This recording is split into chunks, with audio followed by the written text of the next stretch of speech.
जी हिजाब और चुनाव का तो कुछ लेना देना नहीं था भाई, ये तो प्लान फेल हो गया। अब कहा जा रहा है कि नहीं भैया चुनाव तक रुक जाइए। अब तो समझ आ रहा है कि ये तो पूरा चुनाव के हिसाब से कर्नाटक में आग लगाई गई, वरना एक छोटा सा मामला उडुपी में 5 लड़कियों का अगर राष्ट्रीय सुर्खियां बन रहा है, इतना बवाल देश में आग की तरह फैल रहा है। ये तो यूपी का प्लान हिजाब तक जो शायद फेल हो रहा है मेरे ख्याल से, तभी कहा गया है कि चुनाव सुनवाई को टाल दिया जाए।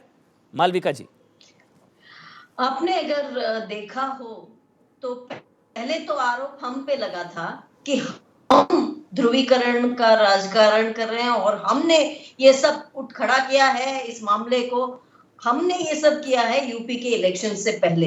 लेकिन जैसे आपने कहा शुरुआत में कि कल एक पिटिशनर ने, जो बच्चियां हैं, सारे पिटिशनर्स बच्चियां हैं, चाहे वकील बच्चे ना हो लेकिन पिटिशनर्स तो बच्चियां ही है ना, उनको ये होना चाहिए कि जल्द से जल्द ये मामला इस मामले को की सुनवाई हो, उसके बाद फैसला आ जाए ताकि वो सब स्कूल वापस चले जाएं।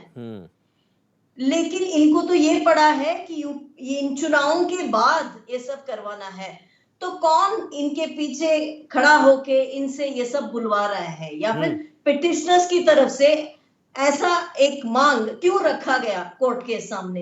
तो अब ये सब स्पष्ट हो गया ना कि उनको लग रहा था कि जो विवाद है ही नहीं। सबसे पहली बात तो मैं ये बता दूं कि ऐसा कोई प्रतिबंध नहीं है हिजाब के ऊपर कर्नाटका में। इन्होंने तो ऐसे बवाल खड़ा किया था कि जैसे पूरे कर्नाटक में किसी को हिजाब पहनने की कोई स्वतंत्रता ही नहीं हो। ऐसा बिल्कुल नहीं है। एक कॉलेज में ये विवाद हुआ और उसी कॉलेज के बच्चियों ने अब कोर्ट के दरवाजे खटखटाए हैं। तो इस बीच पूरे देश में हिजाब अलाउड नहीं है, योगी जी ऐसे हैं, बीजेपी कम्युनल है, ये सब कहां से आ गई ये बातें। तो ये सब जो नैरेटिव है, जो टूल किट नैरेटिव है, तो इनकी तरफ से ये ट्राई तो किया है कि इसको ऑल इंडिया एमआईएम से सियासी तौर से इसको भड़काया जाए और लोगों को गुमराह किया जाए, झूठ बोला जाए, पूरी दुनिया के सामने देश को बदनाम किया जाए। ये सब अटेम्प्ट्स तो हो गए, लेकिन अब सब देखने को आ रहा है कि ये सारे सियासी बातें हैं। ठीक, साहिदा फलक जी, ये योगी के खिलाफ प्लान हिजाब फेल हो गया क्या? उल्टा पड़ गया दाव। 20% को पोलराइज करना था, गलती से 80% पोलराइज हो रहा है, तो उल्टा पड़ गया क्या साहिदा फलक जी? देखिए, जाहिर सी बात है कि बीजेपी हुकूमत के पास कोई मुद्दा है ही नहीं, तो सिर्फ देश को बांट रहे, नफरत फैला रहे हैं। उनको यूपी इलेक्शन जीतना था, उनके पास कोई मुद्दा नहीं था, तो ये हिजाब बैन का इशू निकाले, माइनॉरिटीज को टारगेट कर रहे हैं। और दूसरे जो सो कॉल्ड सेक्युलर पार्टीज है वो भी हमारे माइनॉरिटी नहीं टारगेट बोलते, कैसे? वो भी कुछ नहीं करते। तो उनको यही था कि ठीक है चलो ये हिजाब बैन करेंगे, माइनॉरिटीज को टारगेट करेंगे। हिजाब बैन कहां हो रहा है? लगा हुआ है माइनॉरिटीज को, नहीं तो किसको टारगेट कर रहे हैं? मुसलमानों को नहीं तो किसको टारगेट कर रहे हैं? नहीं, झूठ मत। अरे भाई, स्कूल कॉलेजेस में लड़कियों को पढ़ने नहीं दिया जा रहा है, उनकी पढ़ाई नहीं कंप्लीट करने दे रहे, पढ़ाई में आंग लड़ा रहे, पढ़ाई में आंग लड़ा रहे, पढ़ने नहीं दे रहे, बोल रहे कि जाओ स्कूल कॉलेज जाना तो हिजाब निकाल दो। क्यों निकालते भाई? हमारे मजहब में जरूरी है, फ्रीडम ऑफ चॉइस है, फ्रीडम ऑफ रिलीजन है, राइट टू प्राइवेसी है, राइट टू प्राइवेसी है। हम क्यों नहीं पहने हिजाब?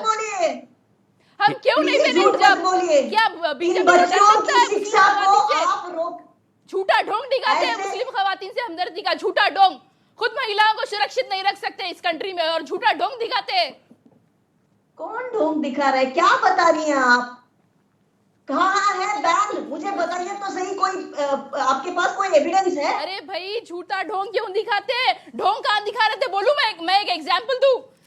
मुझे बोलने देंगे? उत्तर प्रदेश में मैंने मोदी जी की एक तकरीर देखी, स्पीच देखी। वो बोल रहे थे जनता पब्लिक मीटिंग में कि अरे यूपी में तो हिंदुस्तान में तो मतलब इतना ढोंग दिखा रहे थे कि जैसे कि उनको मुसलमान औरतों से हमदर्दी है। वो वहां पे ठहर गए, औरतों से हमदर्दी दिखा रहे हैं जहां पे एक दलित लड़की का रेप मर्डर हुआ था, उसका अंतिम संस्कार तक नहीं करने दिया घर वालों को।